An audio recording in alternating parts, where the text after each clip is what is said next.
نہیں ہوتی ہے کہ بعض کام ہم کر رہے ہیں کس لیے کریں۔ آج مثال کے طور پر بعض جگہوں پر جا کر لوگ شمع جلانے کی ایک مزاج ہے، ایک رسم ہے، ایک عادت ہے۔ بعض جگہوں پر اگربتی جلانا، موم بتی جلانا، ہمیں خود معلوم ہو کہ اگربتی کس لیے جلانا ہے، خالی دھواں کرنے کے لیے جلانا ہے یا خالی بعض جگہ گندگی کرنے کے لیے جلانا ہے، یا اس کا کوئی مقصد ہے۔ ہمارا دین کہتا ہے خوشبو ہونا چاہیے، خوشبو ہونا چاہیے۔ جو دین کہتا ہے خوشبو ہونا چاہیے، وہی دین کہتا ہے کہ صفائی ستھرائی بھی ہونا چاہیے۔ ہم صفائی ستھرائی کو بھول جاتے ہیں، ہر جگہ اتنی زیادہ اگربتی جلائیں گے کہ یہ بھول جاتے ہیں کہ مسجد ہے گندی ہو رہی ہے، مصلی ہے خراب ہو رہا ہے، جل رہا ہے۔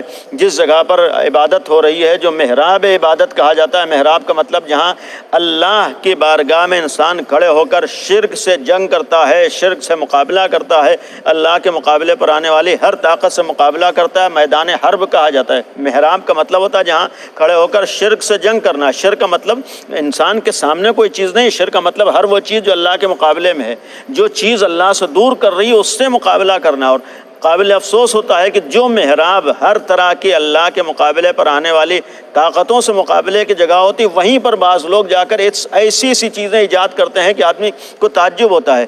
جہاں پر ہمارے یہاں محراب کا مطلب یہ نہیں کہ وہاں اگربتی جل رہی ہو، وہاں موم بتی جل رہی ہو، وہاں چڑھاوے چڑھ رہے ہوں۔ بھائی چڑھاوے کسی اور دین میں ہے، کسی اور مذہب میں ہے۔ چڑھاوا چڑھانا ہے، ہم کسی جا کر مرد مومن کی مدد کر دیں، کسی انسان کی مدد کر دیں، کسی محتاج کی مدد کر دیں، وہ تو ثواب ہوگا۔ چڑھاوے چڑھانے سے ثواب نہیں ہوتا ہے۔ چڑھاوا غیروں کے ہاں ہے۔ بھائی ہم کو یہ سوچنا چاہیے چڑھاوے سے گندگی ہوتی ہے، چڑھاوے سے چیٹیں آتے ہیں، چڑھاوے سے بہت سی خرابیاں آتی ہیں۔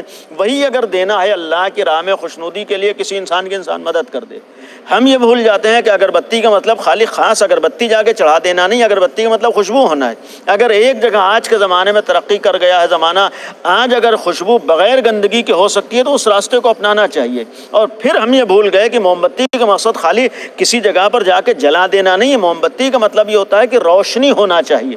جب دن کا اجالا ہے، خود عقل جیسی نعمت ہم سے کہتی ہے کہ بھائی جب دن جیسا اجالا موجود ہے تو اس دوپہر میں بعض جگہوں پر موم بتی جلا دینا، یہ سوائے عقل سے دور ہونے کی اور کیا بات ہو سکتی ہے؟ بھائی اللہ نے ہمیں عقل دی ہے، اللہ نے ہم کو سوچنے سمجھنے کی صلاحیت دی ہے، اللہ نے ہمیں فکر دی ہے، اور اتنا یقین ہے کہ بعض جگہوں پر جو لوگ جا کر دنوں میں موم بتی جلاتے ہیں وہ کوئی ثواب کا کام نہیں کرتے بلکہ گناہ کا کام کرتے ہیں۔ اس لیے کہ بے فائدہ چیز مصرف، بے مصرف یعنی اسراف اسلام میں حرام ہے، بے جا صرف کرنا اسلام میں حرام ہے۔ ایک روپیہ بھی بغیر سبب کے اگر ہم برباد کریں تو یہ اسراف ہے، اسراف حرام ہے۔